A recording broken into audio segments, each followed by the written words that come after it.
আসসালামু আলাইকুম। তো কেমন আছেন সবাই? তো আজকে একটা কথা মানে না বলেই না বললেই নয় আরকি। না বলে পারছি না। তো কিছুদিন হলো এই ২-১ দিনের ঘটনা।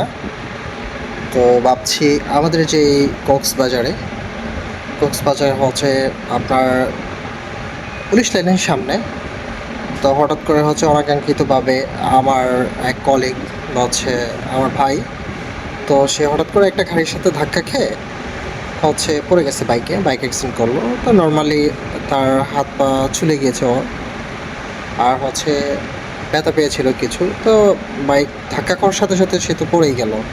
তো দেখেন ওখানে কক্সবাজার পুলিশ লাইনের সামনে যেই মেইন রোড আছে, মেইন রোডের সাথেই তো ওখানে হচ্ছে আমার জানা মতে কোনো টোকাইও নাই দেখা মতে, বা হচ্ছে ইয়েও ছিল না। সাধারণ পথচারী যারা আছে তারাই হাঁটাচলা করছে বা তারাই হাঁটছে।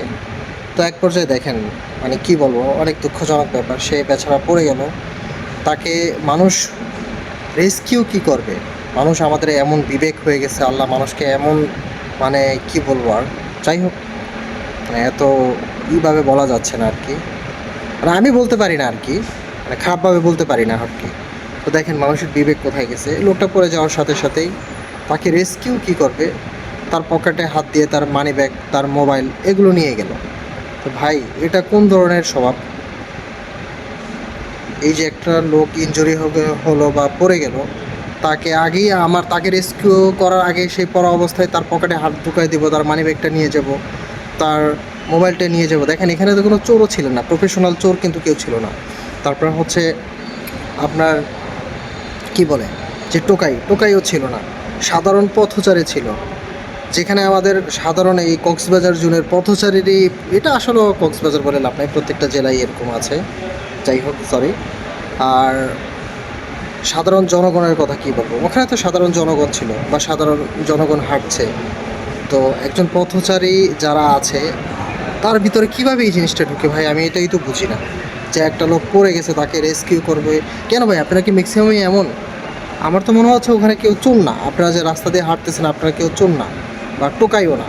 তো আপনারা সাধারণ পথচারী হাঁটছেন, পথিক একজন পড়ে গেল, দুর্ঘটনা হইলো, ইনসিডেন্ট হইলো, অ্যাক্সিডেন্ট হইলো, আমার তার ব্যাগ হাতাইতে হবে, তার মানি ব্যাগটা নিতে হবে, মোবাইলটা নিতে হবে, এরকম টেন্ডেন্সি কেন রে ভাই?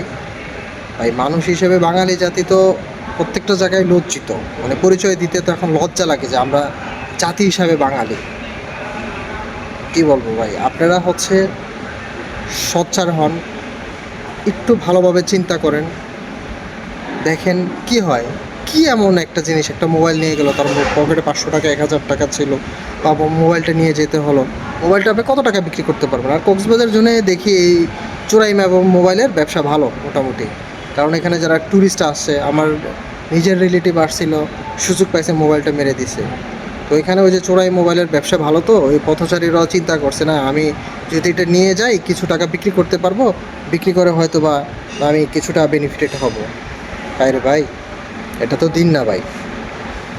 আপনি সামান্য কয় টাকার জন্য দুইটা একটা মোবাইলের জন্য একজন কিভাবে আপনার মানে মাথার ভিতরে এই জিনিসটা ঢুকে যে লোকটা পড়ে গেল, পড়ে আছে রাস্তার ভিতরে চিত হয়ে, বাইক অ্যাক্সিডেন্ট করে, আমি তার পকেট হাত দিয়ে মানিব্যাগ নিয়ে যাই, মোবাইলটা নিয়ে যাই। এটা ভাই কোনো মানে কি আসলে মানুষ হিসেবে আমাদের মাথার মানে বিকৃত মনের মানুষ আমরা, বিকৃত টোটালি। ভাই প্লিজ এগুলোর থেকে আমরা সবাই এড়ায় চলবো, এগুলো আমরা না করি। মানুষ বিপদ আপদ হতেই পারে রাস্তায়, আমরা সহায়তা করি, সঠিক সহায়তা করি।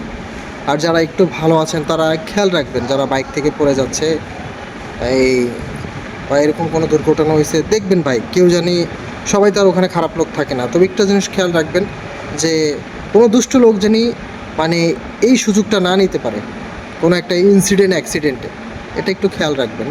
আর সবাই নিজের মনকে ভালো করেন, মনকে ভালো করে চলেন। এমনটা আমাদের কেন করতে হবে? এমনটা না করলেও বা কী? ঠিক আছে ভাই, এটা আসলে নিয়ে মনে অনেক কষ্ট পাইলাম। ভালো থাকবেন সবাই। আসসালামু আলাইকুম।